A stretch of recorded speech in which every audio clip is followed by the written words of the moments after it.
वृंदावन के मंदिरों का वह रहस्य जिसे आज भी नहीं सुलझा पाई है दुनिया। नमस्कार, आप सभी की हिंदी कहानी में स्वागत है। वीडियो को लाइक करिए, चैनल को सब्सक्राइब करिए। आइए आज जानते हैं वृंदावन के बारे में।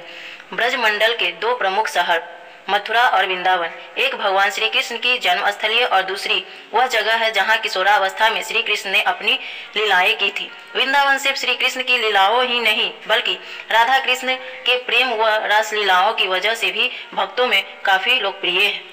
पूरे साल मथुरा और वृंदावन में हजारों भक्त श्री कृष्ण और राधा रानी के दर्शन के लिए आते हैं, लेकिन श्री कृष्ण जन्म अष्टमी के समय यह संख्या लाखों में पहुंच जाती है। वृंदावन के रहस्यमय निधि वन के बारे में तो आपने खूब सुना होगा, लेकिन क्या आपको पता है वृंदावन में कई और भी मंदिर है जहाँ घटने वाली घटनाओं के पीछे क्या रहस्य या ये कोई अलौकिक घटनाएं हैं?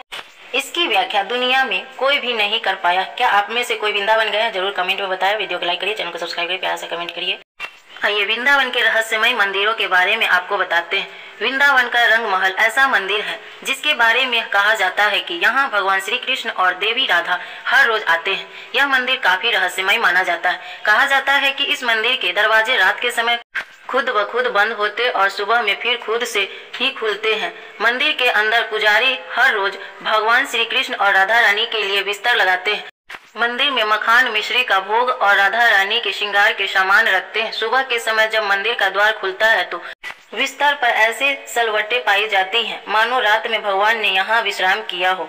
मखान मिश्री का प्रसाद खाया हुआ मिलता है और देवी राधा के श्रृंगार का सामान भी अस्त व्यस्त रहता है।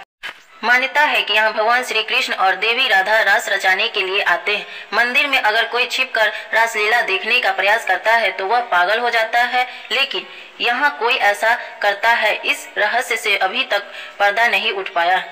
वृंदावन का तुलसी का वन। वृंदावन का अर्थ तुलसी होता है, इसलिए वृंदावन का शाब्दिक अर्थ तुलसी का वन होता है। कहा जाता है कि वृंदावन में तुलसी के दो पौधे लगाए गए थे जिससे यह वन उत्पन्न हो गया है। मान्यता है कि यहाँ तुलसी के पौधे रात के समय गोपियां बन जाती है जो श्री राधा रानी व कृष्ण के साथ रास रचाती है। कहा जाता है कि इस पौधे से तुलसी का एक पत्ता भी साथ में लेकर नहीं जा सकते।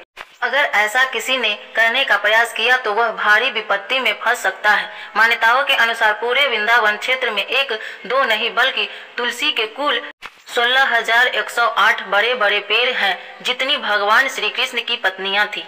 निधि वन के पेड़। निधि वन के रहस्यमय होने के साथ साथ निधि वन के पेड़ भी अपने आप में रहस्य छिपाए हुए हैं। इस वन में उगने वाले पेड़ों की संख्या ऊपर की तरफ ना बढ़कर नीचे की तरफ बढ़ती है। जी हाँ, यहाँ आम पेड़ों की तरह शाखाएं ऊपर की तरफ नहीं बल्कि अपनी जड़ों के तरफ बढ़ती है। इस वजह से निधि वन के पेड़ों की ऊंचाई भी काफी कम होती है। सभी पेड़ों की संख्या एक दूसरे में गुथ कर अजीब सा आकार बनाती है जो निधि वन को और भी रहस्यमय बना देती है।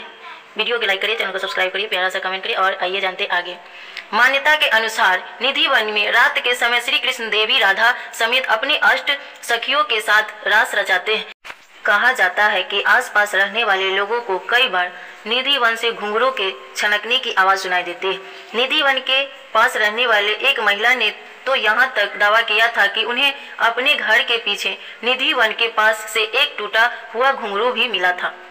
आसपास के घरों में बंद कर देते हैं खिड़कियां। शाम के बाद निधि वन धार्मिक स्थान होने के बावजूद यहाँ डर का माहौल व्याप्त हो जाता है। स्थानीय निवासियों का कहना है कि घुंघरुओं की आवाज सुनने के बावजूद कोई भी श्री कृष्ण, राधा रानी और गोपियों के रास लीला देखने की हिम्मत नहीं करते हैं। निधि वन के दरवाजों को शाम को 7 बजे के बाद बंद कर दिया जाता है। इसके बाद अगर किसी ने निधि वन में झांकने की कोशिश की वो या तो पागल हो गया फिर तुरंत अंधा बन जाता है। कहा तो यह भी जाता है कि निधि वन के दरवाजे बंद हो जाने के बाद पशु पक्षी तक निधि वन छोड़कर चले जाते हैं।